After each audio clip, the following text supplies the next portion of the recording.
हम ये कहूँ सोचते ही ना सम्यक से कहीं जाना सकते अपन सही बता रहे है ना है? हाँ बैठा है ना क्षणमस्तु लाइट बुझा दे, आनन्दिमां चेयनिनन्द सहाव परमितत्पदविन्दपौ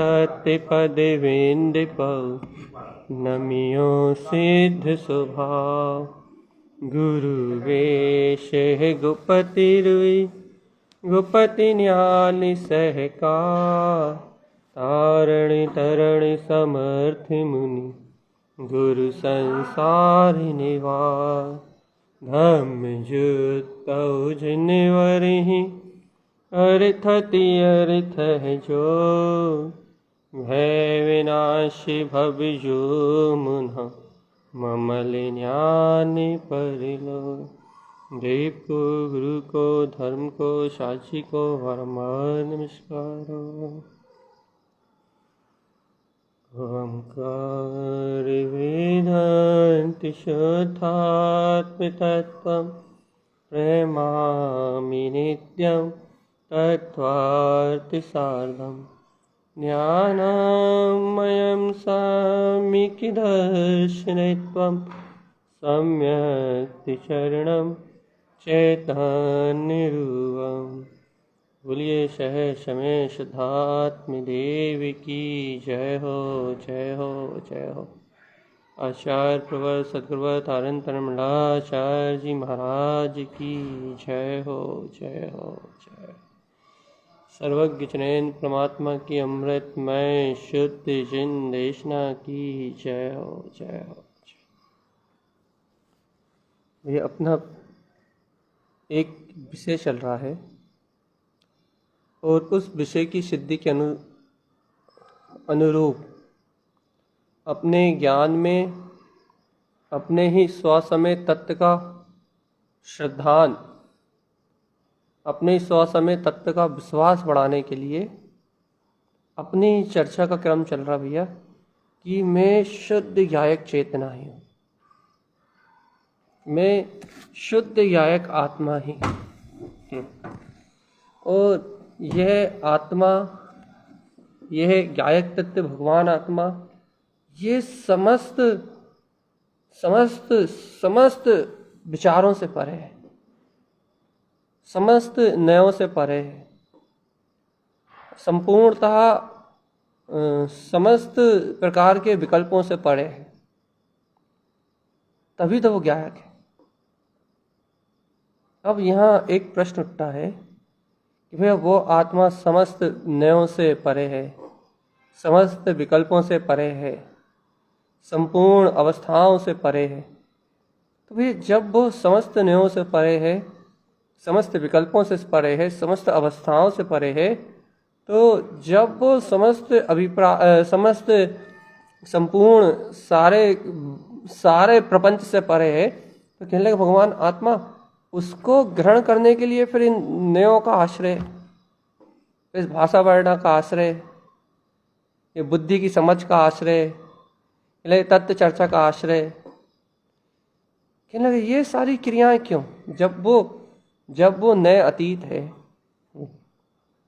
जब वो विकल्प अतीत है, जब वो मात्र स्वानुभूति प्रमाण है, तो ये सारी वस्तुओं का अवलंबन क्यों। कहने भैया आप तत्व का अनुभव भी कर रहे हो, आप कह रहे हो तत्व का अनुभव करने के लिए तत्व को स्वीकार भी करना पड़ेगा, ये तत्व को स्वीकार करने के लिए पाप विषय कसायों की ओर से दृष्टि हटानी भी पड़ेगी, ये संसारी भोग पदार्थों से कहने लगे विरक्त होना भी पड़ेगा। कहने लगे आपने चरणानुयोग भी कह दिया, द्रव्यानुयोग भी कह दिया, कर्णानुयोग भी कह दिया, कहने लगे प्रथमानुयोग भी कह दिया, कहने लगे आपने सारे अनुयोग तो कह दिए, आपने कहा स्वभाव की रुचि लगाओ भैया, स्वभाव मात्र को देखो, द्रव्यानुयोग कह दिया आपने परिणामों की संभाल करो भैया, राग देश में मत भाव, कहने लगे आपने कर्णानुयोग कह दिया, आपने कह दिया भैया इंद्रिय विषय भोगों से विरक्त रहो, देखो भगवान सब छोड़ के चला गया, कहने लगा आपने प्रथमानुयोग कह दिया, आपने कह दिया भैया कि अपने स्व स्वभाव का ध्यान रखो, इंद्रिय विषय भोग में ये पाप विषय कसाय में बिल्कुल लीन मत हो, रत मत हो, शरीर से ये मिथ्या आचरण मत करो, पाप विषय कसाय में मत डूबो, चरणानुयोग कह दिया। आपने चारों अनुयोग तो कह तो दिए भगवान जी, आपने चारों अनुयोग तो कह दिए, और आप तो कहते हो कि आत्मा अनुयोगों से परे है। आपने तो कहते हो भैया ये सभी अनुयोगों से परे है, समस्त नियमों से परे है। आपने सब तो कह दिया, आपने छोड़ा ही नहीं कुछ। अब आपको ये अंतर अनुभूति से ग्रहण करना है, आपको ये अंतर आत्मा से ग्रहण करना है कि भगवान आत्मा की आप वास्तविकता में चाहते क्या। चलिए हम तो स्वभाव को चाहते हैं भैया, हम तो ज्ञान विज्ञान को चाहते हैं, हम तो निखालिस चेतन में वीतराग तत्व को चाहते हैं। भैया आप निखालिस वीतराग चेतन में तत्व को चाहते हो तो आपको भैया वो चेतन में शक्ति ही तो वास्त इष्ट और उपादेय है। वो चेतन में शक्ति ही तो आपका ध्रुव परम्परा में ज्ञायक तत्व भगवान आत्मा है। क्या लगा हम उसी को तो चाहते हैं, तो क्या लगा उसको जो चाहते हैं उनके जीवन में ये चारों चीजें अपने आप ही प्रकट होती हैं।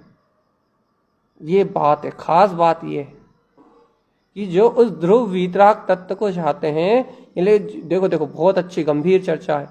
जो ज्ञान ऐसे ध्रुव वीतराग तत्व को चाहता है, जो ज्ञान ऐसे ध्रुव वीतराग अखंड अभेद अविनाशी अपने चैतन्य तत्व को चाहता है, इसलिए उस ज्ञान में चारों चीजें समन्वय रूप अपने आप बैलेंस में उत्पन्न होती है। क्या लगे इन चारों चीजों का बैलेंस बनाने के लिए, इन चारों चीजों का बैलेंस मिलाने के लिए ये लगे ध्रुव परम पारणामिक स्वभाव को चाहना अनिवार्य है। क्या कहना चाह रहे हैं अभी आप? अभी हम ये कहना चाह रहे हैं कि अभी तो तुम सिर्फ अंतर आत्मा की, अपने अंतर चतुष्ट स्वभाव की, अभी तो तुम सिर्फ चाहत उत्पन्न कर रहे हो। चाहत चाहत चाहत अंतर आत्म स्वभाव की चाहत उत्पन्न कर रहे हो भैया। वो चाहत जिसको प्रकट है, अंतर आत्म स्वभाव शुद्धात्म तत्व की, वो चाहत जिसके अंतर में अपने वीतराग परम पारणामिक ध्रुव स्वभाव की, भैया वो ही मुक्ति मार्ग का सच्चा प्रतीक है। शुद्धात्म स्वभाव को चाहने वाले के जीवन में अपने आप ही समस्त पक्षों का खंडन होता है, समस्त पक्ष छूटते हैं, उसके सारे पक्ष अपने आप ही छूटते हैं। वो स्वभाव को पक्ष करने वाले के जीवन में ऑटोमेटिकली सारे पक्ष छूटते हैं। ये काय का शुभ का पक्ष, अशुभ का पक्ष, कहने लगे श्रद्धा का पक्ष, ज्ञान का पक्ष, चार्ट का वगैरह सारे पक्ष छूटते हैं और एक निरपेक्ष चेतन में वीतराग तत्व अनुभव में आता है। भगवान आत्मा एक निरपेक्ष ज्ञाता तत्व अनुभव में आता है कि अहो मैं तो निरपेक्ष निराकार चेतन में वीतराग तत्व भगवान आत्मा। एक अंतर सहानुभूति की एक गजब की दशा उसके जीवन में आती है भगवान जी। लेकिन भैया किसके जीवन में आती है? जो इसे ध्रुव वीतराग चेतन तत्व परमात्म शक्ति को स्वीकार करता है उसके जीवन में, जो इसे अंतर आत्म वीतराग तत्व को स्वीकार करता है उसके जीवन में। ये देखो सच्चा ज्ञान, सम्यक ज्ञान जिस जीव को होता है, उस जीव के जीवन में चारों अनुयोगों का बिल्कुल समन्वय होता है। चारों अनुयोग एक समान न्याय की तरह झूलते हैं उसके जीवन में। क्यों क्यों क्यों एक समान न्याय की तरह क्यों झूलते हैं चारों अनुयोग?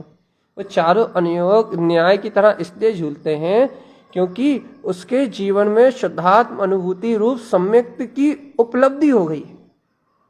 निर्विकल्प अनुभूति से जो सम्यक्त होता है, सम्यक श्रद्धा होती है, इसलिए वो सम्यक श्रद्धा, वो सम्यक स्वीकारता, यानी वो वीतराग तत्व के प्रति जो अंतर से जो सम्यक स्वीकारता हुई है, उस स्वीकारता के बल पे ज्ञान चारों तरफ से सिमट के चारों अनुयोगों को अपने अंतर में बिल्कुल एक समान जानता है। ऐसे चारों अनुयोगों का एक समान ज्ञान होता है। उसके जीवन में व्यवहार भी शुद्ध है, निश्चय भी शुद्ध है, उसके जीवन में उसके जीवन में द्रव्य दृष्टि का उदय है, द्रव्य की दृष्टि प्रकट होती है। भैया जहां द्रव्य दृष्टि उत्पन्न होती है वहां चारों अनुयोग अपने आप ही जानने में आते हैं।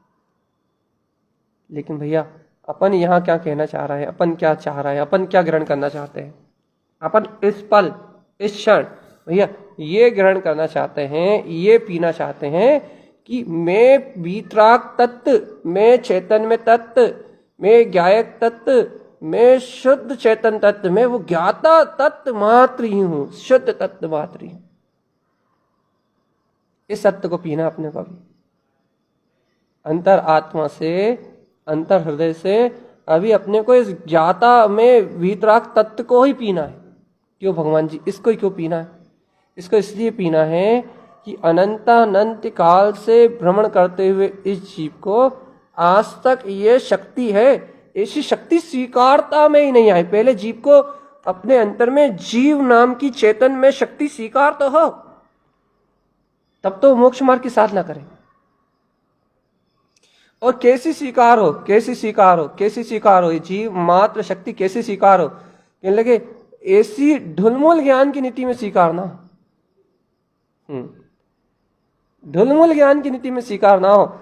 अचल, बिल्कुल अचल, एक पक्ष, एक तरीके से निरपेक्ष, एक पक्ष से बिल्कुल निरपेक्ष, एक स्वीकारता से बिल्कुल निरपेक्ष शक्ति के रूप में स्वीकार हो। वो वीतराग चेतन शक्ति, वो ज्ञान आनंद में वीतराग पुंज, वो परमात्म शक्ति, वो परमात्म सत्ता में है। निरपेक्ष स्वीकार हो, अपेक्षाओं से रहित होकर स्वीकार हो। क्या होगा भैया उससे? जब समस्त अपेक्षाओं से रहित होके, जब समस्त अपेक्षाओं से रहित होके ये निरपेक्ष शक्ति स्व अनुभूति रूप अपने अंतर आत्मा में स्वीकारता में आएगी, तब जीव का रुझान बढ़ेगा अपने आप ही मोक्ष मार्ग की साधना की ओर, मोक्ष मार्ग की साधना की ओर। जब ये जीव मोक्ष मार्ग की साधना की ओर आगे बढ़ेगा, तब इसका कल्याण होगा। भगवान जी देखो देखो देखो देखो, बहुत अच्छे सुनो, देखो देखो, मोक्ष मार्ग को साधेगा कौन? कहने लगे जीव, ज्ञायक तत्व भगवान आत्मा, जीव ज्ञान साधेगा। कहने लगे ज्ञान का उदय कैसे होगा? कहने लगे अपने वीतराग निश्चल स्वभाव की स्वीकारता से। कहना वीतराग निश्चल स्वभाव की स्वीकारता कैसे होगी? कहने लगे अपने ही तत्व को, स्वभाव को स्वयं में जान लेने से। अपने ही स्वभाव को स्वयं कैसे जानोगे? कहने लगे भैया उसे उस रूप जानने के लिए एकमात्र उसके प्रति का समर्पण चाहिए पड़ेगा, एकमात्र उसके प्रति की भावना चाहिए पड़ेगी। तो भगवान फिर जब एकमात्र स्वभाव के प्रति की भावना चाहिए पड़ेगी, एकमात्र चेतन स्वभाव के प्रति की रुचि चाहिए पड़ेगी, तो कहने लगे फिर बाकी सब अनुयोग किस लिए? कहने लगे बाकी सारे अनुयोग उसकी रुचि बढ़ाने के लिए। हाँ, चारों अनुयोग वीतराग ध्रुव स्वभाव की रुचि बढ़ाने के लिए है। एक भी अनुयोग वीतराग ध्रुव स्वभाव की रुचि घटाने के लिए नहीं है। एक भी अनुयोग वीतराग ध्रुव स्वभाव की रुचि घटाने के लिए नहीं है। हाँ, यथार्थ सत्य यह है कि अपने को वीतराग स्वभाव की रुचि नहीं है, इसलिए एक अनुयोग दूसरे अनुयोग का विरोधी दिखाई देता है। बात इतनी सी है बस। ये सारा जिनागम, ये सारे ग्रंथ, ये सारा जिनेन्द्र भगवान की वाणी का मार्ग, जितने वीतरागी भावलिंगी संत हुए हैं, जितने भी आचार्य हुए हैं, तारण तरण जैसे महान निर्ग्रंथ हुए हैं, यानी सबने एकमात्र निरपेक्ष शक्ति को खोला है। सबने एकमात्र अपने अनंत चतुष्टय में वीतराग तत्व को उपलब्ध कराया है। अपने वीतराग चेतन में स्वभाव की शक्ति का गुणानुवाद किया है। इन सबने एक ही अनुभूति को कहा है, चिदानंद में स्वभाव की अनुभूति। लेकिन भैया हमें तो सबके कथन में अलग अलग भेद दिखाई देता है। अरे भगवान आत्मा, तुम्हें सबके कथन में भेद इसलिए दिखाई देता है कि तुम कथन शैली को पकड़ते हो, तुम बुद्धि को पकड़ते हो, इसलिए तुम्हें एक दूसरे के उनके कथनों में भेद दिखाई देता है। भैया मूल आचार्यों की बात कर रहा है।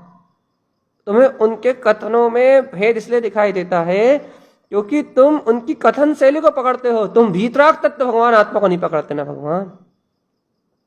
और यथार्थ सत्य यह है कि जब तक जीव की पकड़, जीव की अंतर स्वीकारता, जब तक जीव की अंतर शक्ति उसको स्वयं चैतन्यता स्वीकार में नहीं आई, तब तक भैया वो किसी भी हद में, किसी भी कार्य से, किसी भी तरीके से, जब तक उसे चैतन्य में वीतराग शक्ति स्वीकार नहीं हुई, तब तक भैया उसका कल्याण होने वाला नहीं।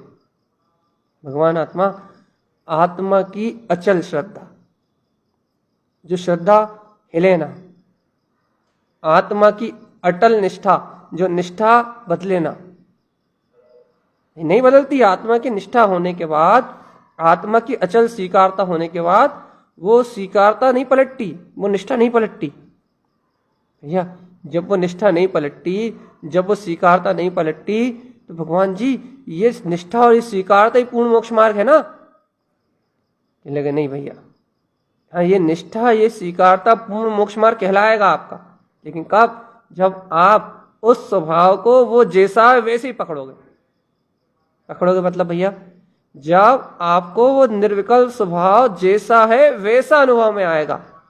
वहां दर्शनाचार की भूमिका में, दर्शन उपयोग की निर्मलता में लगे, जैसा दर्शन है वैसा तुम्हें सामान्य अपना वीतराग ध्रुव तत्व दिखाई देगा। निर्विकल्प अनुभूति, निर्विकल्प आत्मशक्ति, जब वह निर्विकल्प आत्मशक्ति स्वीकार होगी, तब तब तब तब तब क्या तब क्या तब तब तुम्हें वो परम प्रकाश, वो वीतराग चेतन में ज्ञान ध्यान में शक्ति वो स्वयं प्रकाशित होती जानने में आएगी, जो तुम्हारा अपना ही परम पारणामिक ध्रुव स्वभाव। चेतन आत्मा अंतर आत्मा से चैतन्य रहने की बात है। अंतर आत्मा, अंतर हृदय से चैतन्य रहने की बात है, अंतर आत्मा से जागृत होने की बात है। अंतर हृदय से अपने अंतर स्वभाव की आराधना करने का भाव चाहिए भगवान जी। देखो भैया, साधना साधक कर सकता है, और साधक सिर्फ वो ही हो सकता है जिसके ज्ञान में वीतराग तत्व सध रहा हो, जिसके ज्ञान में वीतराग तत्व की श्रद्धा सध रही हो, वीतराग स्वभाव की मान्यता जिसके अंदर में पनप रही हो, वीतराग स्वभाव की मात्र मान्यता जो कर रहा हो। भैया मान्यता तो भैया कि ना मन का परिणाम है। तो भैया इस समय तो मन को ही तो मना रहा हो कि तो इंद्र विषय मत जा, तुम इस समय मन को ही तो मना रहा हो कि तुम पाप से कसाय में मत रख, तुम इस समय मन को ही तो मना रहा हो कि ये संसार असार है, तू मन मत उलझ इन पर्यायों में, तू मान ले कि वीतराग तत्व शक्ति सत्य है, वीतराग तत्व सत्य है। जब मन ने इस प्रकार से मान के अंतरात्म मनन में लगेगा, तो भैया तो अतीन्द्रिय आत्म स्वभाव गमने में आएगा। मन को मनाने का काम चल रहा है भगवान आत्मा, मन को स्वीकार कराया जा रहा है परम सत्य, सर्व भगवान के वचन, सर्व भगवान की वाणी, सर्व भगवान के द्वारा कहा हुआ सिद्धांत, ये मन को पिलाया जा रहा है। आत्मा क्यों नहीं पी रहा भैया? यदि आत्मा एक बार पी जाए, आत्मा यदि एक क्षण के लिए पी जाए कि मैं अनंत वीतराग चेतन शक्ति परमात्मा सत्ता हूं, यदि आत्मा एक बार इस सत्य को पी जाए तो कहने लगे फिर आत्मा कभी पलटता नहीं है, फिर ये आत्मा कभी पलटता नहीं है, फिर ये आत्मा कभी पलटता नहीं है। भगवान जी भैया स्वीकार करने की बात है, अंतर स्वभाव को, अंतर शक्ति को कहने लगे स्वीकार करने की बात है। स्वीकारता भी हल्की नहीं चाहिए भगवान जी, स्वीकारता भी साधारण नहीं चाहिए भैया, स्वीकारता भी वैसी चाहिए जैसा ये वीतराग तत्व है। ये वीतराग तत्व तो शुद्ध बुद्ध मुक्त है, यानी स्वीकारता भी शुद्ध बुद्ध मुक्त चाहिए, अर्थात किसी प्रकार से किसी का निषेध ना करती हो, एकदम अपने शुद्ध वीतराग तत्व के अलावा जैसे विभाव बिल्कुल भी इष्ट न लगता हो, कि ना स्वीकारता ऐसी चाहिए। बुद्ध जो ज्ञान निष्पक्ष हो, समस्त पर्यायों के पक्ष को छोड़ के बैठा हो, समस्त अज्ञान धारणाओं को छोड़ के बैठा हो, जनेन्द्र भगवान के वचनों का पक्षपाती हो, जनेन्द्र भगवान की आज्ञा का पक्षपाती हो, या ऐसा ज्ञान चाहिए। कहने लगे जो अंतर आत्मा में सम्यक दर्शन ज्ञान है, कहने लगे वो बिल्कुल निष्पक्ष होना चाहिए, क्योंकि सम्यक दर्शन ज्ञान निष्पक्ष होता है। श्रद्धा में तो स्वभाव का पक्ष रहता है, लेकिन सम्यक दर्शन में स्वभाव का पक्ष नहीं रहता। सम्यक दर्शन में स्वभाव का अनुभव रहता है। श्रद्धा तो स्वभाव मात्र को स्वीकार करती है, और स्वभाव मात्र की स्वीकारता करके वो आगे बढ़ती है स्वभाव स्व अनुभव की ओर, स्वस्वभाव के अनुभव की ओर, स्वस्वभाव के आत्म निर्विकल्प स्वभाव की प्रतीति की ओर। चले भैया, वो श्रद्धा तो आगे बढ़ती है अपने स्वस्वभाव को स्वीकार करके। भैया क्या कहना चाहते हैं अपन, क्या करना चाहते हैं, क्या बताना चाहते हैं? भैया ये बताना चाहते हैं कि ये जो स्वभाव है, कहने लगे ये अपना पूर्ण वीतराग तत्व है। तो अब आपको जब ये पूर्ण वीतराग तत्व है आपके सामने, तो आप इस पूर्ण वीतराग तत्व के अनुभव क्यों नहीं करते? इस पूर्ण वीतराग तत्व की अनुभूति में क्यों नहीं लेते? ये कहने लगे अनुभूति के ना हमारे हाथ में थोड़ी ना है। भैया अनुभूति तुम्हारे हाथ में नहीं है तो फिर तुम्हें और कुछ करने का अधिकार नहीं है। क्या करने का अधिकार नहीं भैया? तुम्हें कुछ भी करने का अधिकार नहीं है। फिर क्या काय का अधिकार नहीं, क्या करने का अधिकार नहीं? कहने लगे तुम्हें इंद्रिय विषय भोग करने का कोई अधिकार नहीं। क्यों नहीं भैया इंद्रिय विषय भोग करने का अधिकार? कहने लगे जब स्वानुभूति जो आत्मा का लक्षण है, चेतन लक्षण में, कहने लगे जब वो तुम्हारे झलकन में आ नहीं रहा, तुम्हारा अधिकार, तुम कह रहे हो स्वानुभूति हमारे हाथ में नहीं है, तो कहने लगे क्या इंद्रिय विषय भोग तुम्हारे हाथ में? कहने लगे नहीं, ये इंद्रिय विषय भोग कर्मों की धारा में। तो कहने लगे तुम्हारे हाथ में नहीं है तो फिर तुम्हें इन्हें भोगने का अधिकार नहीं है, रक्त रहो इनसे। कहले हम कहाँ भोग रहे हैं? कहले मन वचन काय में चल रहा है परिणाम। कहले कि मन वचन काय में चल रहा है ना, तुम तो इससे भिन्न हो, तुम अपनी निराकार चेतन शक्ति का तुम अनुभव नहीं कर सकते ना, कोई बात नहीं, लेकिन तुम निराकार चेतन शक्ति हो, ऐसे ही बिल्कुल ज्ञायक बन के, साक्षी बन के रहो। कहले भैया जब हम निराकार चेतन में शक्ति का अनुभव ही नहीं कर पाए तो हम ज्ञायक बन के कैसे रहे?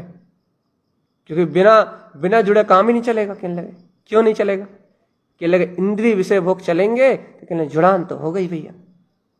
अच्छा मतलब तू स्वानुभूति करने में सक्षम नहीं है, तू आत्मा की श्रद्धा करने में सक्षम नहीं है, तू अपने केवल ज्ञान में वीतराग पद के अनुभव करने में सक्षम नहीं है। ओहो, लेकिन ये जीव इंद्रिय लक्षण के सहित इंद्रियों का विषय भोग करने में सक्षम है। कहने लगे हाँ नहीं है सक्षम, इसलिए तो हम नहीं मानते कि हम इंद्रिय विषय भोग करते नहीं, ये सब मानते नहीं है। इंद्रिय विषय भोग तो अपनी तत्समय की योग्यता से पर्याय के परिणमन में चल रहा, हम तो ऐसे ही स्वीकार करते हैं। अच्छा इंद्रिय विषय भोग, इंद्रिय विषय कसाय भोग तेरी मात्र स्वीकारता में चल रहा है। देखो बहुत अच्छा प्रश्न उठाया हमने, बहुत अच्छा। आप बिल्कुल अपने अंतरात्मा के अनुभव से लेना इस बात को। क्या क्या अंतरात्मा के अनुभव से क्या लें? आप बहुत अच्छे सुनो। क्या कह रहा भैया? इंद्रिय से भोग को हम इसलिए स्वीकार ही नहीं करते, कहने हम तो कहते हैं ये एक समय की पर्याय है, ये हमारा है ही नहीं,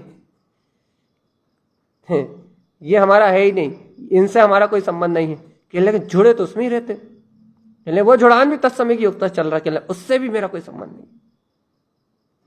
तो कहने लगे क्या ऐसा वीतराग तत्व तुझे स्वीकार है? कहने लगे स्वीकार है तभी तो कह रहा है। कहने लगे किस प्रकार से स्वीकार है? कहने लगे इंद्रिय विषय भोगों को अलग करके। कहने लगे किस प्रकार से स्वीकार है? कहने लगे आत्मा के जुड़ान को अलग करके, जो आत्मा का उपयोग जुड़ रहा है उसे अलग करके। कहने मतलब उपयोग को अलग करके तो ये आत्मा स्वीकार है, कहने उपयोग से अलग आत्मा होता ही नहीं।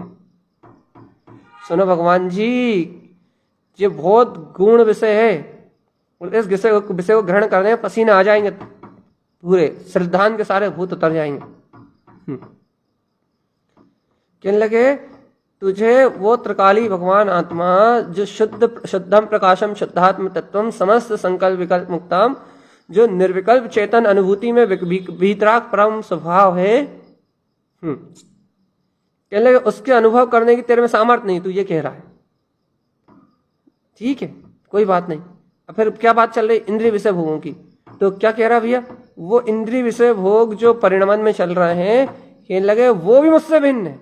देखो निर्विकल्प स्वभाव का अनुभव करने की सामर्थ्य नहीं, उसका अनुभव तुझे हो नहीं रहा, और इंद्रिय विषय भोग जो चल रहे हैं, कहने लगे उसे तू अपना मान नहीं रहा, उसे तू कह रहा है कि ये मेरे है ही नहीं, मैं इनका भोग भी नहीं करता।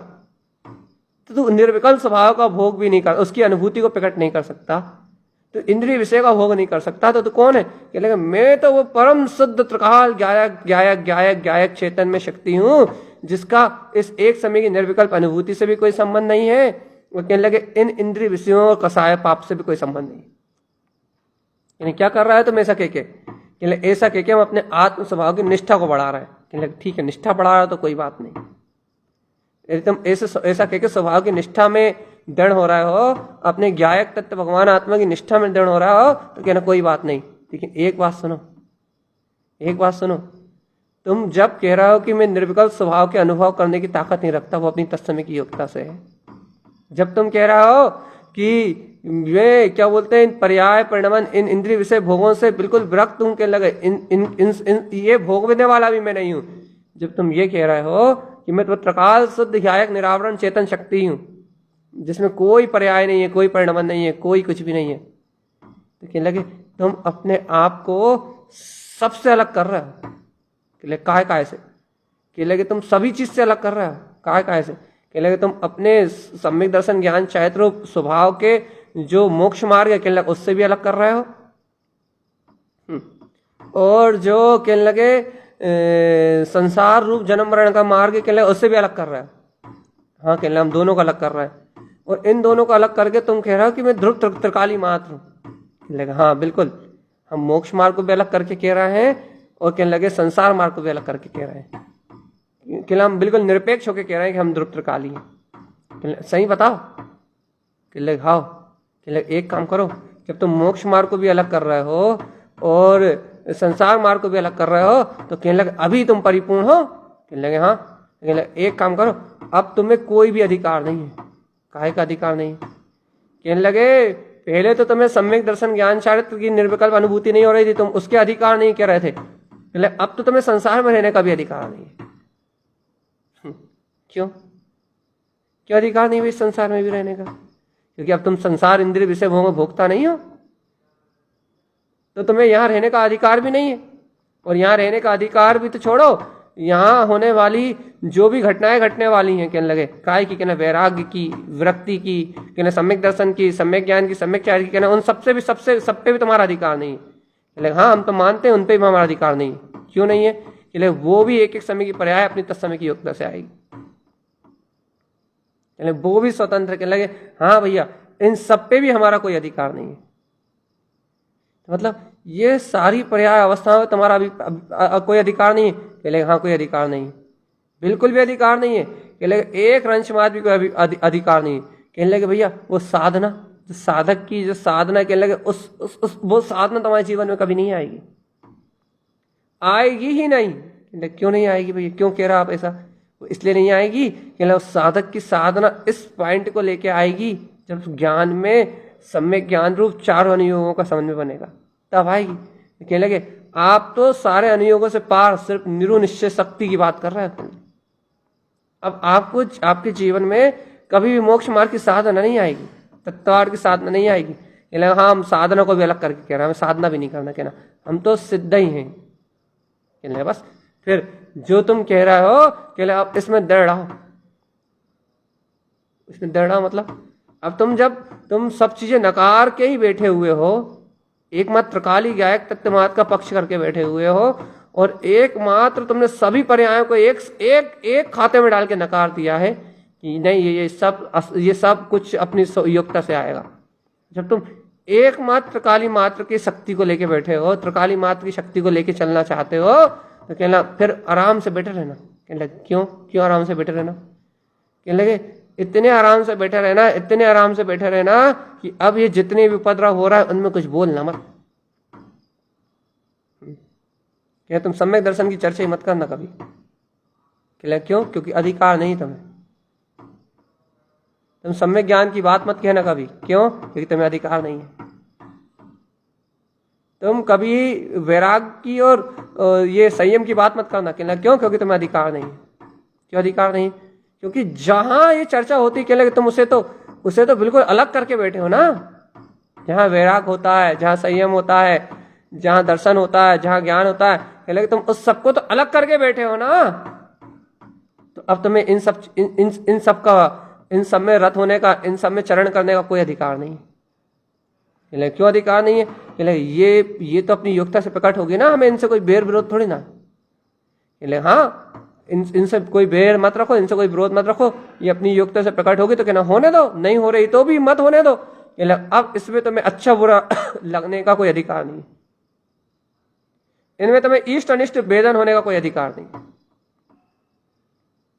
इसमें तुम्हें सुखी दुखी होने का कोई अधिकार नहीं है। कि लगे भाई सुख दुख रूप पर्याय भी तो मुझसे भिन्न है, कि लगे तुम नहीं कह सकते, लेकिन क्यों? क्योंकि तुम उपयोगी नहीं हो, तुम तो त्रिकाली परम तत्व परमात्मा, तुम्हें चर्चा करने का अधिकार नहीं है, तुम्हें चर्चा करने का अधिकार नहीं कहने लगे। क्यों? क्योंकि चर्चा तो पर्याय की हो रही है, पर्याय में हो रही है, कि तुम चर्चा कर ही नहीं सकते। तुम्हें अब पक्ष करने का, तुम यदि त्रिकाली भगवान आत्मा का पक्ष लेके बैठे हो जो शुद्ध है शुद्ध है शुद्ध है शुद्ध है, तो क्या लगे तुम्हें और कुछ करने का अधिकार नहीं बचता। फिर याद रखना कहने लगे, लेकिन इस पक्ष को जो रखता है क्या लगे उसे टूट नहीं पड़ेगा। कब टूटना पड़ेगा भैया? क्योंकि पक्ष का किसी का भी रखा जाए, जब पक्ष रहता है क्या पक्ष को तो टूट नहीं पड़ता है, तुम्हें आके टूट नहीं पड़ेगा। क्यों टूटना पड़ेगा भैया? तुम्हें आके टूट नहीं पड़ेगा, टूटना ही पड़ेगा। मतलब क्या करना पड़ेगा? टूटना पड़ेगा मतलब क्या? मतलब तुम्हें इस पक्ष को छोड़ नहीं पड़ेगा, तुम्हें निरपेक्ष स्वभाव में आना पड़ेगा। कहना भैया हम निरपेक्ष त्रिकाली को इसको स्वीकार कर रहे हैं। कहना भैया देखो तुम निरपेक्ष त्रिकाली भगवान आत्मा को स्वीकार तो कर रहे हो, लेकिन तुम उसका पक्ष करके कर रहे हो। भैया ये बात भी सही है, अनादिकाल से इस आत्मा ने अपने आत्म स्वभाव का पक्ष नहीं करा, अभी पहली भूमिका में पक्ष करके उसे पकड़ पा रहा। ये बात भी सही है, लेकिन भैया बात इतनी सी है कि ये याद रखना तुम पक्ष करते समय कि भैया वो त्रिकाली मात्र में हूं कह तो रहे हो, लेकिन बस इसमें इतने कठोर मत हो जाना, इतने कठोर मत हो जाना, इतने कठोर ना मत हो जाना कि तुम्हें और कुछ पर दिखाई ना दे, फिर जो परम सत्य वो तुम्हें दिखाई ना दे, फिर जो वीतराग शक्ति स्वरूप भगवान आत्मा कहने लगे वो दिखाई ना दे। कहने लगे फिर ऐसा ना हो कि तुम्हें अपनी उपयोग में चेतन में जो शक्ति है कहने लगे वो उसी को तुम भूल जाओ। तुम्हें अपना चैतन्य पिंड ज्ञाता स्वभाव, वो ज्ञान स्वभाव का आनंद, वो अपने आत्म स्वभाव की दृष्टि कहने लगे वो तुम्हें स्वभाव की दृष्टि ना दिखाई दे। इतने कठोर मत हो जाना। भी कठोर हाँ, कहने लगे बुद्धि सहित तुम ये जो स्वीकार करोगे, तत्व को पियोगे, कहने लगे ये बुद्धि सहित पीना कहने लगे कठोरता का कारण बन जाए। ये बात बिल्कुल निश्चित है। भगवान आत्मा बुद्धि सहित आत्मा को पीना कहने लगे निश्चय को निखालित सत्य निरुनिश्चय को कहने लगे बुद्धि सहित पीना कहने लगे ये कठोरता का विषय बन जाएगा, कठोरता आ जाएगी तुम्हें इसमें। अरे भगवान भेद ज्ञान तो बहुत सारे जीवों को हो जाता है, भेद ज्ञान कोई बड़ी बात थोड़ी ना। आनंद भी जीवों को, बहुत सारे जीवों को आ जाता है, आनंद भी कोई बड़ी बात नहीं है। लेकिन भगवान जी भेद ज्ञान और आनंद से ऊपर है अपना निर्विकार चेतन में निर्विकल तत्व का भान, प्रतीति, निर्विकल तत्व की प्रतीति, वो इस भेद ज्ञान से अनंत गुना ऊपर है। भेद ज्ञान तो ज्ञान की सविकल्प पर्याय है, भेद ज्ञान तो ज्ञान की सविकल्प पर्याय है, और वो सविकल्प भेद ज्ञान रूप पर्याय आती है बुद्धि के निर्णय सहित भी आ जाती है, स्वीकारता सहित भी आ जाती है। भैया हमें तो दो के दो दिख रहा है, शरीर अलग और आत्मा अलग दिख रहा है। ये लेगा ये भेद ये भिन्नता तो ये लेके तत्व के थोड़े से सिद्धांत से भी आ जाती है, बुद्धिपूर्वक के सिद्धांत से भी आ जाती है।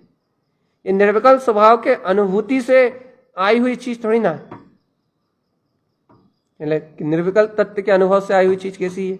निर्विकल्प तत्व के अनुभव से यदि ये भेद ज्ञान आता तो कहने लगे उस भेद ज्ञान में भेद और ज्ञान अलग अलग नहीं रहते। कहने लगे फिर क्या होता? वहां ज्ञान विज्ञान होते। ज्ञान विज्ञान मतलब वहां भगवान जी अपना निर्विकल्प स्वभाव बरतता हुआ दिखाई देता। वहां दो के होने का काम थोड़ी ना है। कहले जब तक दो के होने का काम है, कहने लगे ज्ञान में अटके हुए चेतनात्मा दर्शन में कहाँ गए, निर्विकल्प में कहाँ गए? दो ही तो है अभी, और दो हमेशा ज्ञान में, विकल्प हमेशा ज्ञान में, विकल्पात्मक हमेशा ज्ञान ही है, निर्विकल्प हमेशा दर्शन होगा भैया। दर्शन का संग जब ज्ञान करता है तब भैया, तब ज्ञान में अपना ज्ञान आकार होता है, ज्ञान में ज्ञान मात्र का विकल्प रहता है, ज्ञान मात्र में रमण करता है, तब वो ज्ञान की निर्विकल्प स्थिति कहलाती। वो निर्विकल्प ज्ञान नहीं होता, निर्विकल्प तो होता दर्शन ही है, लेकिन दर्शन का संग करने से ज्ञान निर्विकल्प कहलाता है। जैसे सम्यक का संग करने से ज्ञान सम्यक कहलाता है, वैसे निर्विकल्प दर्शन उपयोग के स्थिर होने से, शुद्ध उपयोग होने से ये ज्ञान भी निर्विकल्प कहलाता है। कहा है ज्ञान का स्वभाव ज्ञान ही है मात्र, बस और कुछ नहीं। तो भैया क्या कहना चाहते हो आप? भैया देखो, कहीं बिल्कुल भी कैसे भी उलझने वाला काम नहीं है मोक्ष मार्ग। जितना अपन अपनी बुद्धि से विचार करते हैं, जितना अपन समझते हैं, मात्र उतना ही मोक्ष मार्ग नहीं है। मोक्ष मार्ग अतः है, अनंत और विशाल है, विराट है। आचार्य तारतरन स्वामी जी ने जो अपने ग्रंथों में, अपनी ग्रंथों की गाथाओं में जो उन्होंने मोक्ष मार्ग दिया है, कि लगे उसको अंश मात्र समझना भी दुर्लभ है अपने लिए। क्यों दुर्लभ है? क्योंकि उन्होंने मार्ग दिया है निर्विकल्प स्वभाव की अनुभूति ज्ञान में झलक रही उसके बाद मालावरण जी से। गुरु महाराज की बात गजब की है। गुरु महाराज ने मोक्ष मार्ग का जो शुरुआत करी है, मोक्ष मार्ग का जो डंका बजाया है, मोक्ष मार्ग का जो बिगुल बजाया है तारतरन आचार्य तारतरन देव ने, वो मोक्ष मार्ग का बिगुल बजाया है ओमकार में वीतराग तत्व की अनुभूति करने के बाद। ओमकार वेदंती शुद्धात्म तत्व उन्होंने आरंभ किया है निर्विकल्प चेतन स्वभाव के अनुभव के बाद। उसकी वर्तना, उस निर्विकल्प स्वभाव की वर्तना जिसके लिए है, जिसके पास है, उसके लिए उन्होंने मुक्ति मार्ग को प्रारंभ किया है। और अपन भैया उसे पकड़ा है सविकल्प अवस्था में। गुरु महाराज की एक भी गाथा सविकल्प अवस्था की नहीं है, एक भी गाथा नहीं है। ये ध्यान रखो चेतन। तब क्या कहें, क्या कहें, क्या बताएं गुरु महाराज के बारे में? कुछ नहीं बताया जा सकता भैया। क्या गुरु महाराज की एक भी गाथा सविकल्प अवस्था की नहीं है? सविकल्प अवस्था में तो लिखी गई है। सविकल्प अवस्था तो ज्ञान की पर्याय वहां बताई गई है। ज्ञान में शक्ति और दोषों का निराकरण बताया, मिथ्यात्व आदि दोषों का प्रक्षालन बताया है। लेकिन वो सारे मिथ्यात्व आदि दोषों का प्रक्षालन उनने जितना भी बताया है, मिथ्यात्व आदि दोषों का जितना भी उन्होंने स्वरूप बताया है, उसमें आवृत्ति श्रावक की जो विशुद्धि का जो उन्होंने मार्ग बताया है, कि लेकिन वो सब उन्होंने श्रद्धा गुण की विशुद्धि के साथ बताया, सम्यक के साथ बताया। झल झलाता हुआ, जगमगाता हुआ मैं गायक तत्व भगवान आत्मा, ऐसा निर्विकल्प स्वभाव जिस श्रद्धा में बना हुआ है कि मैं वो ही हूं, उसके लिए मार्ग बताया भैया। और आवृतम सम्यक दृष्टितम, श्राप का 4 जिसे तो स्पष्ट कह दिया। जो शुद्धात्म अनुभूति को उपलब्ध कर चुका है, सिर्फ उसी के लिए है बस। और जिसने आवृत्तिपना अपना वीतराग तत्व सम्यक्त को प्रकट नहीं कर पाया, जो निर्विकल्प अनुभूति से रहित है, उस जीव के लिए दर्शन मोहिनी कर्म के साथ परिणमित होने वाले जीव के लिए कहने लगे तारन स्वामी का कोई भी ग्रंथ नहीं है। और अपन अभी अपनी भूमिका से उनके ग्रंथों को पकड़ रहा है ना, अपनी भूमिका से उनके ग्रंथों को ग्रहण करना चाह रहा है, तो कहना अभी योग्यता ही नहीं, पात्रता ही नहीं है, चर्चा करने की पात्रता ही नहीं, योग्यता ही नहीं है। कहना क्यों नहीं योग्यता पात्रता? कहने लगे वो निर्विकल्प स्वभाव तुम्हारी प्रतीति में नहीं है, वो प्रतीति में वर्ते तुम्हारे। अभी हम कह रहे हैं ये नहीं क्या निर्विकल्प अनुभूति 24 घंटे बनी रहे, अरे लेकिन यदि वो निर्विकल्प विंद स्वभाव तुम्हारी प्रतीति में बरते तो तुम जान पाओ कि आचार्य तारण स्वामी क्या कह रहे हैं। क्यों? क्योंकि उसकी जो प्रतीति सहित जो श्रद्धा होती है, कहले वो श्रद्धा ज्ञान को बिल्कुल यथार्थ लेके जाती है, यथार्थ। और जब ज्ञान यथार्थ जाता है तो कहले उसमें सम्यक ज्ञान का समन्वय उत्पन्न होता है। और कहले जब ज्ञान में सम्यक ज्ञान का समन्वय उत्पन्न होता है, तब तारण स्वामी की सारी गाथाएं अनुभव प्रमाण दिखाई देती हैं। उनकी सारी गाथाओं में वीतराग तत्व झूलता हुआ दिखाई देता है। उनकी सारी गाथाओं में केवल ज्ञान में वीतराग स्वभाव जगमग जगमग होता हुआ, प्रकाशित होता हुआ दिखाई देता है। उनकी हर एक गाथा में वीतरागता झलकती है। तारण तरन देव उनकी हर एक गाथा में वीतरागता झलकती है। वीतराग चेतन में निर्विकल्प स्वभाव झलकता है। ये तारण देव की बात है भैया। ये तारण तरन स्वामी जी की अंतर आराधना का विषय है। लेकिन भगवान आत्मा तुम बताओ, तुम कहाँ गाफिल हो? तुम बताओ भगवान कि तुम्हारी दृष्टि कहाँ लगी हुई है? तुम बताओ भगवान कि तुम्हें वो वीतराग परम चतुष्टय में अपनी अतीन्द्रिय आत्मशक्ति वो स्वीकार हो रही है, नहीं हो रही? वो जगमगाता हुआ वीतराग चेतन में स्वभाव, वे तुम्हारी अनुभूति का विषय है या नहीं है? चेतन आत्मा यदि ऐसे वीतराग चिदानंद में ज्ञान घन स्वभाव की निष्ठा नहीं है तो कहने लगे सब कुछ बेकार है, सब तेरा किया धरा कहा सुना बोला बताया, ये लगे तेरा सारा का सारा किया धरा हुआ सारा काय रे, ये लगे सब बेकार है भगवान आत्मा। इसलिए है चेतन आत्मा समस्त संकल्प विकल्पों में आग लगा के अभी भी मान जाओ चेतन, संभल जाओ, पलट जाओ, तत्काल पलटो चेतन आत्मा। संपूर्ण संकल्प विकल्पों में आग लगा के, संपूर्ण बाहर के सारे प्रपंचों में आग लगा के भगवान आत्मा एक बार अपने चैतन्य में ज्ञान तत्व विज्ञान में तत्व को ग्रहण तो करो, ग्रहण तो करो, एक बार अपने चैतन्य में वीतराग तत्व को ग्रहण तो करो। जहाँ पुरुषार्थ आत्मा पुरुषार्थ जगह, पुरुषार्थ प्रधान है ये वीतराग धर्म, और इस वीतराग धर्म में सिर्फ अपनी चेतना का पुरुषार्थ चाहिए। चेतना के पुरुषार्थ को जगाने के लिए सम्यक समझ की तो जरूरत है, सम्यक समझ तो चाहिए कि ये क्या ग्रहण करने योग्य है, ये ग्रहण करने के लिए तो चाहिए भैया। तो भैया सम्यक समझ बनेगी अपने आत्म स्वभाव की श्रद्धा के बल पे। फिर वो सम्यक समझ के माध्यम से जब ज्ञान समस्त प्रकार के प्रपंचों से मुक्त होगा, मिथ्यात्व की धारा मंद पड़ेगी, मोहिनी कर्म की धारा मंद पड़ेगी, तब सम्यक की ये श्रद्धान के अंकुरण पुष्प खिलेंगे। और ये सम्यक की श्रद्धा के पुष्प खिलते खिलते खिलते खिलते अंतर आत्म अभ्यास करते करते करते करते एक घड़ी वो आएगी जब तुझे निर्विकल्प आत्म स्वभाव जगमगाता हुआ दिखाई देगा। और जिस समय वो घड़ी आ जाएगी उस शुद्धात्म अनुभूति का काल पक जाएगा, निर्विकल्प स्वानुभूति तेरे घट में आ जाएगी, घट जाएगी वो घटना, वो चैतन्य में वीतराग तत्व की घटना जिस क्षण तेरे अंतर में घट जाएगी, उस क्षण से आत्मा ये पूरी कायनात पलट जाएगी, ये पूरा ब्रह्मांड पलट जाएगा। क्षेत्र चेतन चेत जा, क्षेत्र चेतन चेत जा, चिदानंद की शक्ति में चेत जा। अपने आत्म अनुभव में, अपने ज्ञान आनंद में, वीतराग पद में, अपने शुद्ध बुद्ध ध्रुव स्वभाव में, अपने ज्ञाता स्वभाव में रमणता, अपने ज्ञान विज्ञान तत्व में रमणता कर, ज्ञान आनंद में स्वभाव में रहे। भैया बहुत विराट है ये मोक्ष मार्ग, बहुत विशाल है ये मोक्ष मार्ग, बहुत अनंत अनंत अनंत अनंत अनंत अनंत गहरा है ये मोक्ष मार्ग। और यहाँ किसी भी प्रकार का पक्षपात नहीं चलेगा, चाहे वो त्रिकाली का ही क्यों ना हो। भैया त्रिकाली का पक्ष तो चलना चाहिए ना, नहीं चलेगा।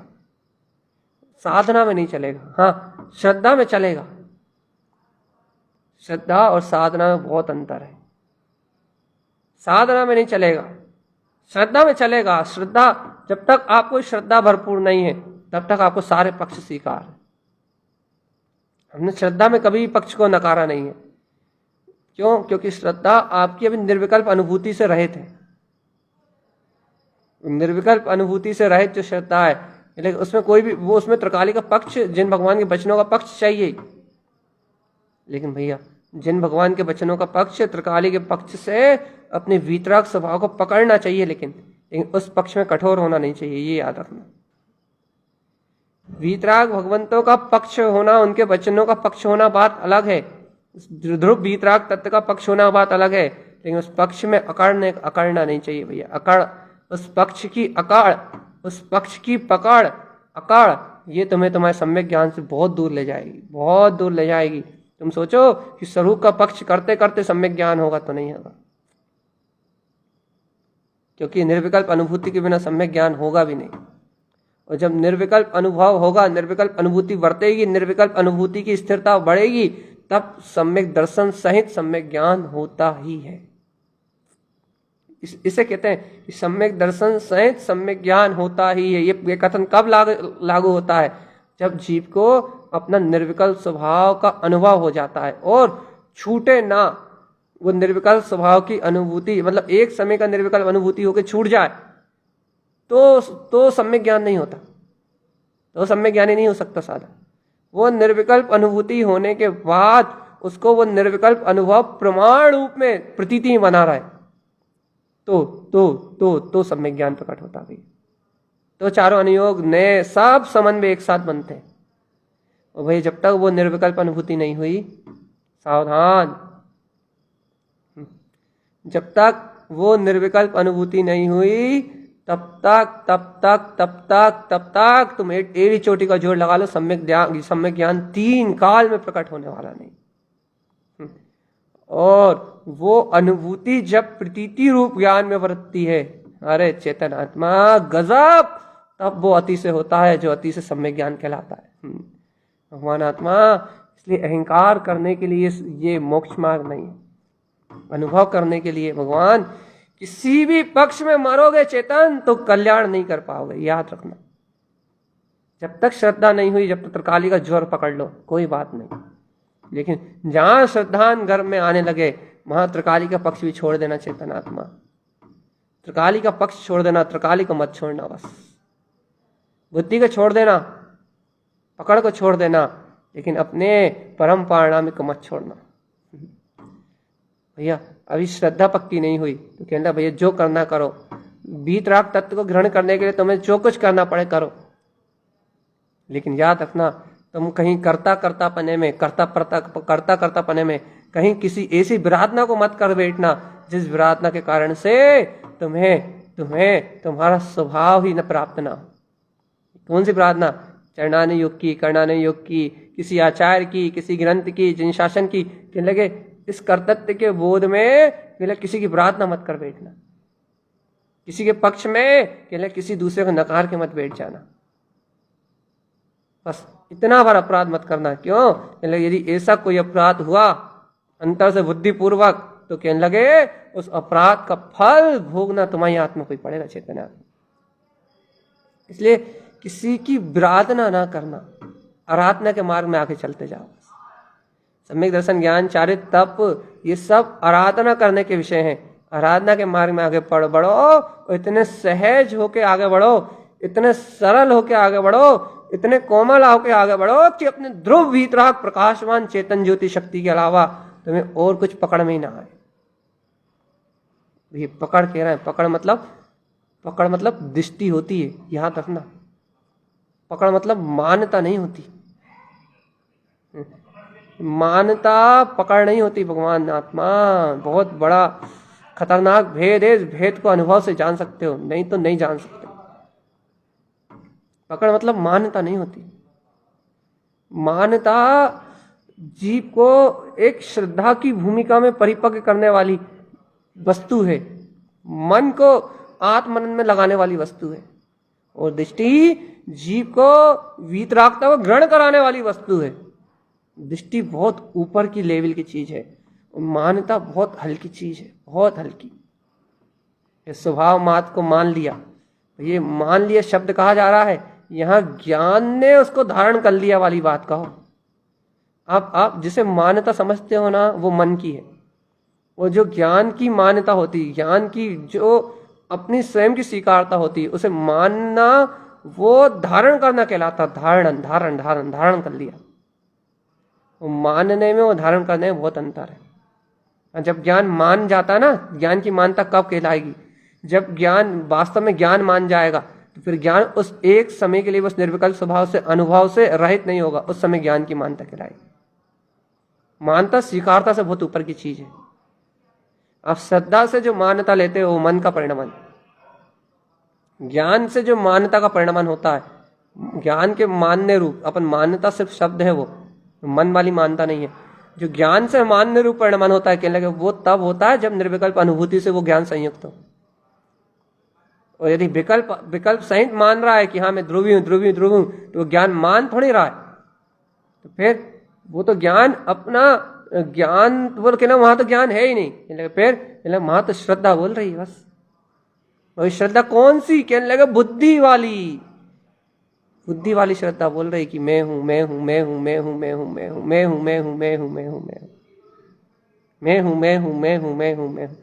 बुद्धि वाली श्रद्धा बोल रही है। भगवान महावीर अपनी वीतराग चतुष्ट स्वभाव को व्यक्त करने वाली श्रद्धा नहीं बोल रही।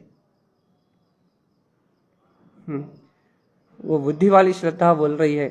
और जब तक बुद्धि वाली श्रद्धा कह रही है, जब तक तेरे अंतर में कुछ भी घटने वाला नहीं है, अरे भगवान आत्मा देखो, मोक्ष का मार्ग बहुत गहन है, बहुत गंभीर है और बहुत धीर गंभीर होकर आगे बढ़ने का। और वह धीर गंभीर होकर आगे बढ़ने का जो मार्ग है, उसके लिए भैया अंतरात्मा की साधना चाहिए। साधक बनने के लिए बहुत गाढ़ा पुरुषार्थ चाहिए। अभी तो भैया सम्यक श्रद्धा ही हो जाए जीवों को, यही बहुत बड़ी बात है। लेकिन देखो भैया, लेकिन बड़ी बात है, इसका मतलब ये नहीं कि आप ये कहो कि आप भैया आप तो साधकों की बहुत गहरी चर्चा करते हो, आप तो साधना के अलावा कोई विषय नहीं कहते हो। भगवान देखो, साधना के विषयों को आप बुद्धिपूर्वक जरूर सुनते हो, लेकिन आपको सिर्फ वो श्रद्धा बढ़ाने के काम में आते हैं बस। ऐसा नहीं कि जो साधना हम सुना रहे हैं वो आपके जीवन में हो जाएगी। तारण स्वामी के ग्रंथों में जो उन्होंने साधना लिखी है, ये लगे जिनका हम वांछन करते हैं, हम बड़े बड़े ग्रंथों के वांछन करते, कहना उसका एक अंश भी नहीं कह पाते, कहना एक अंश नहीं कह पाते, वो तो छोड़ो, जितना एक अंश नहीं कह पा रहे, जितना कह रहे हैं, कहना उससे एक अंश बराबर भी आचरण नहीं होता। जितना कह रहे हैं उतना भी आचरण नहीं होता। पहली बात तो एक अंश कह नहीं पाते, और जितना एक अंश कह रहा है उसमें से भी एक अंश आचरण नहीं होता। लेकिन क्या कह रहा हो, इतनी गहरी वीतरागता? कहने की जी साहब, वीतरागता इतनी गहरी होती है। ये है भैया हकीकत, यथार्थ। धरातल पे आके खड़े हो और फिर अपनी साधना को देखो तो पता लग जाएगा कि भगवान जी अभी साधक सिर्फ स्वभाव के पक्ष करने में लगा हुआ है बस, जो अनंत काल से इससे नहीं हुआ बस। और इसको यदि सम्यक्त की साधना है, ये सम्यक्त की शुरुआत है, ये सम्यक्त का स्फुटितीकरण है, ये सम्यक्त का उदय है। लेकिन यदि इसी को सम्यक्त मान लिया, इसी को पूर्ण सम्यक्त मान लिया, तो कहने लगे बहुत गहरे धोखा खाओगे कि चेतन। सम्यक्त की इससे अनंत गुनी गहराई है, सम्यक्त की इससे अनंत ज्यादा गहराई है, सम्यक्त इससे अनंत ज्यादा गुना गहरा है भैया। और वो सम्यक्त इतना गहरा है, इतना गंभीर है कि लेकिन वहां कुछ कहना थोड़ी पड़ता। फिर क्या कहले, उस सम्यक्त में सम्यक्त के साथ, उस श्रद्धा के साथ वो सम्यक्त कारण बनता है, और वो श्रद्धा के साथ वो निर्विकल्प आत्म अनुभूति का प्रतीति रूप वर्तना लेके आता है, लेकिन वो सम्यक्त कहलाएगा भाई। इसलिए भव्य आत्मा देखो, कहीं भी भ्रमण में मत उलझो, याद रखो भगवान जी ज्यादा देर चर्चा नहीं कर रहा है। वो ज्यादा देर क्या होगा, 55 मिनट, 50-55 मिनट, 52 मिनट होगा, 1 घंटे में 5 मिनट कम है। तो भगवान कहीं उलझो मत, गहरी बातें हैं, आत्म अनुभव के विषय हैं, नए मोती हैं, सुखा चिकाती से है, ले जितना चाहो उतना बटोल दो भगवान जी। अंतरात्मा की अंतरात्म ज्ञान शक्ति को, अंतरात्मा का जो मार्ग सहज मिल रहा है आचार्य तारतरन देव की वाणी से, जो अद्भुत अतीन्द्रिय आत्म सुख की जो सहज, जो समझो अंतरात्म वैभव का जो रस मिल रहा है, इसलिए भैया इस रस को बटोल लो।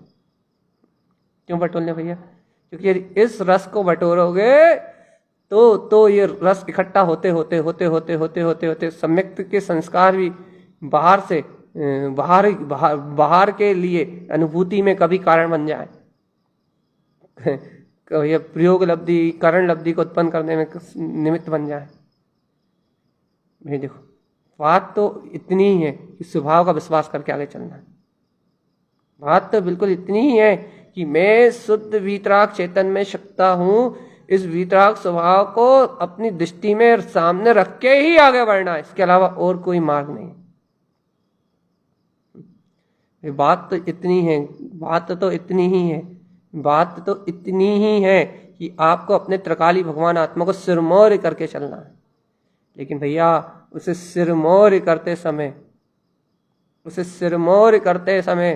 उसे श्रेष्ठ करते समय, उसे ऊर्ध्व करते समय कोई चोर चपाटे साथ में ना रहे भैया। अपना आत्म अनुभव ही मुख्य रहे भैया, ऐसे आगे बढ़ना है। अब भैया अब रुचि बढ़ाने का समय आ गया, बहुत कुछ परिवर्तन का समय है, बहुत कुछ बदलने का समय है। जीवन बदलाएगा, पूरा जीवन बदलाएगा आत्मा जब ये सम्यक्त मोक्ष का मार्ग, ये आत्मा की बातें, ये अंतर आत्म अनुभव, ये सब कुछ तब प्राप्त होगा, ये जीवन बदलाएगा, पूरा जीवन बदलाएगा। पूरा ही जीवन बदलाएगा। और जब तक वो जीवन नहीं बदलाएगा, जब तक वो अंतर आत्म स्वभाव के प्रति वो रुझान नहीं आएगा, अपनी निर्विकल्प आत्म शक्ति के प्रति, तो कहने लगे तब तक कुछ भी नहीं होने वाला। इसलिए भैया पूरा ही जीवन बदलाएगा। आप इस बात को अपने घट में विराजमान करो कि पूरा ही जीवन बदलाएगा, पूरा ही जितना है पूरा ही बदलाएगा के अंदर, ऑटोमेटिकली बदलाएगा। और जब ये बदलाएगा तो भैया तब तब तब अपने अंतर में अपने आप ही स्वयं ही मुक्ति का मार्ग प्रशस्त होगा। इसलिए भैया 1000 लाख और करोड़ बात की एक ही बात है, निश्चय और लाभ तोड़ी सकल जगदंड फंद। भैया आत्म स्वभाव की आराधना करो। निश्चय को उड़ लाने के लिए कहा है, निश्चय को सामने रखने के लिए कहा है, निश्चय को पीने के लिए कहा है, निश्चय को ग्रहण करने के लिए कहा है, लेकिन ये नहीं कहा कि व्यवहार को छोड़ दो, ये नहीं कहा, ये याद रखना। आप नोट करना इस बात को। निश्चय को पीने के लिए कहा है, निश्चय को उड़ लाने के लिए कहा है, निश्चय को अपनाने के लिए कहा है, लेकिन कहीं भी ये नहीं कहा गया कि व्यवहार को छोड़ दो। कहीं भी नहीं कहा गया। यदि कहीं कहा गया तो बताओ आप। इसलिए भैया निश्चय को उड़ लाओ और सम्यक व्यवहार को अपने जीवन में अपना। बहुत जरूरी है, बहुत ही ज्यादा जरूरी। निश्चय घट में रहे और व्यवहार संग में रहे। ऐसा जब समन्वय अपने जीवन में घटता है, ऐसा शुद्ध आश्रय जो अपने जीवन में घटता है, जब ऐसी शुद्ध प्रतीति की रुचि अपने जीवन में घटती है, जब ऐसे निर्विकल्प आत्म स्वभाव की अनुभूति अपने जीवन में घटती है, जब ऐसा मार्ग अपने जीवन में प्रशस्त होता है, भैया वो जब होना होता है तभी होता है। लेकिन ये भी याद रखो, वो घटना जिस काल में घटनी उसी काल में घटती है। भैया फिर आपने पुरुषार्थ को गौण किया, पुरुषार्थ गौण नहीं किया। स्वभाव स्वीकार करते करते ये घटना उस जीव के साथ घटती है जो अपने अहंकार को साथ लेके नहीं चल रहा। ये घटना भी उसके जीवन में घटती है, और जब ये घटना उसके जीवन में घटती है तब परिवर्तन अनिवार्य हो जाता है।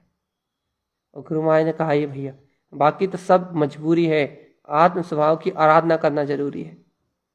इसलिए भैया आप सभी लोगों के लिए ये मंगल भाव के सहित एक ही भाव, भैया सब आत्म आराधना के मार्ग में लगें, लेकिन आत्म आराधना के मार्ग में लगें लेकिन एकदम खुले मन से लगें, किसी पकड़ को लेके ना लगें, किसी कर्मधारा को लेके ना लगें, किसी पक्ष को लेके ना लगें।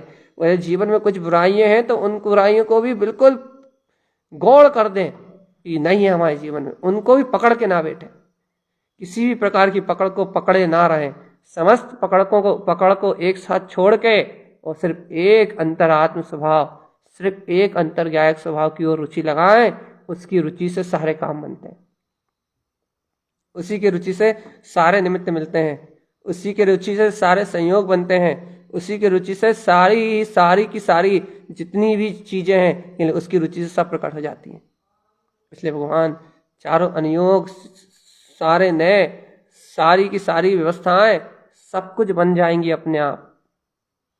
हाँ, हम भी यही कह रहे हैं, लेकिन आप सच्चे हृदय से सीतिकाली को चाहना, सच्चे हृदय से बस, और उसको सच्चे हृदय से इष्ट रूप स्वीकार करना, क्योंकि ज्ञान में इष्ट लगता है, ज्ञान को इष्ट लगता है भैया। लेकिन अभी तुम भावों में ही उसी की भावना को इष्ट रूप जान के, इष्ट रूप स्वीकार करके अभी भावों से यदि उसे इष्ट कर लोगे तो भगवान, वो भावनाओं का भगवान मिलेगा जरूर, भावनाओं का भगवान मिलेगा जरूर। वो श्रद्धा समर्पणता आपको उस परमात्मा तत्व से मिलाने में सहयोगी जरूर बनेगी। बना भैया, लोगों का काम बनता है। जो लोग कभी आत्मा की रुचि नहीं लगाना चाहते थे उनको रुचि लग गई, जो आत्मा की बात नहीं सुनना चाहते थे उनको आत्मा की बात अच्छी लगने लगी। देखो भैया शुरुआत तो हो गई ना, और ये शुरुआत ही एक दिन अंत तक ले जाएगी। बस अभ्यास नहीं छोड़ना, चेतनात्मा तत्व मत छोड़ना, ज्ञान विज्ञान में अनुभूति मत छोड़ना, अपनी दर्शन ज्ञान में चारित्र की, अपने ज्ञायक तत्व की अंतर आत्म स्वरूप की स्वीकारता को मत छोड़ना। यदि भैया अपने स्वभाव की स्वीकारता में बने रहोगे तो भैया कोई द्वंद्व उत्पन्न होने वाला नहीं है। इसलिए भैया एक स्वभाव, एक स्वभाव, एक स्वभाव, लेकिन वो स्वभाव मात्र ही रह जाए बस, उसमें और कुछ मिलान ना हो, और कुछ मिला जुलापन ना हो, वो स्वभाव मात्र रहे, वो भैया निरपेक्ष रूप से स्वीकार हो। द्रव्यानी योग के पक्ष से भी स्वीकार करोगे तो भी स्वीकारता नहीं मानी जाएगी। द्रव्यानी योग बता देगा कि तुम्हें स्वीकारता है, लेकिन द्रव्यानी योग का पक्ष करके स्वीकार करोगे तो स्वीकारता नहीं मानी जाएगी। निरुनिश्चय ने बता देगा कि ये तत्व ऐसा है, लेकिन निरुनिश्चय ने को निखालिस निश्चय ने को छोड़ोगे तो स्वभाव स्वीकारता में आएगा। निरुनिश्चय ने कर दिया, निखालिस निश्चय ने को सुनो समझो, स्वीकार तो स्वभाव होगा ना। निखालिस निश्चय ने, निश्चय का अर्थ ही तत्व होता है, स्वभाव होता है। तो भैया इसलिए किसी भी प्रकार की उलझन से मुक्त हो जाओ और सहजता आपके जीवन में आ जाए। कोई भी बात आपको सही समझ के रूप में स्वीकार हो, कोई भी बात में आपके द्वंद्व ना हो, कोई बात आपके जीवन में नकारने में ना आए, तो भैया समझ लो कि काम सही दिशा में चल रहा है। और अभी समझ में नहीं बैठ रहा, अभी नकारात्मक बुद्धि चल रही है, अभी कहीं ना कहीं उलझ रहे हो, कहना भैया अभी स्वीकारता ही इतनी कमजोर है कि भैया उस समन्वयात्मक स्थिति में नहीं आ पा रहा जी। धीरे धीरे होगा, लेकिन भैया आत्मा को पकड़े हो, तत्व को पकड़े हो, तत्व के आश्रय लेने की भावना करी है, तत्व की भावना चल रही है, तो कहने लगे अहित तो हो ही नहीं सकता, अहित तो हो ही नहीं सकता, कल्याण तो होगा जीव का, मुक्ति तो मिलेगी। इसलिए भैया कुछ ना हो तो शुद्धात्मा की भावना, शुद्धात्मा की आराधना, शुद्धात्मा की रुचि के साथ आगे बढ़ते जाओ और गुरुदेव से, अपने अंतर आत्मा से, अपने अंतर हृदय से भैया भावना करते जाओ कि भगवान शुद्ध मार्ग, शुद्ध मार्ग, जिनेन्द्र भगवान के द्वारा कहा हुआ शुद्ध मार्ग, शुद्ध मार्ग की भावना भाते जाओ। लेकिन शुद्ध मार्ग जैसा जिनेन्द्र भगवान ने कहा वैसे मार्ग की भावना भाना, जैसा आपने जिनेन्द्र भगवान ने कहा, जैसा आपने उनके मार्ग को समझा है वैसा उसे शुद्ध मार्ग मत कहना। दो प्रकार से श्रद्धा होगी यहाँ। आप कह रहे हो जिनेन्द्र भगवान की आज्ञा के अनुसार शुद्ध मार्ग में चलूं, तो जिनेन्द्र भगवान ने जैसा कहा है उनके ऊपर समर्पण करके छोड़ देना। जैसा आपको जिनेन्द्र भगवान कह रहे हैं, जैसा आप उस जिनेन्द्र भगवान के कथन को समझ रहे हो वैसा स्वीकार करके उसी को जिनेन्द्र आज्ञा मत मान लेना।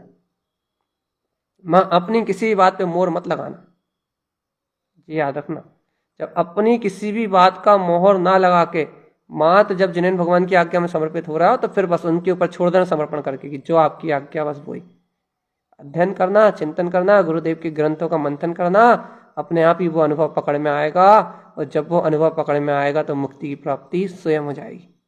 भैया ऐसे ही गुरु महाराज ने तो पूरा सागर अमृत कुंभ देगा है, पूरी वीतरागता का मार्ग देगा है। अपन उसकी एक एक बूंद का भी रस स्वादन करते रहे तो अपने जीवन में कल्याण का मार्ग प्रशस्त हो और ये जीव जन्म मरण के सारे उपद्रव से मुक्त होके अपने कल्याण के मार्ग को बनाता हुआ मुक्ति श्री को प्राप्त करे। इन्हीं मंगल भावनाओं के साथ बोलिए आचार्य प्रभु सतगुरु धारण आचार्य जी महाराज की जय हो, जय हो।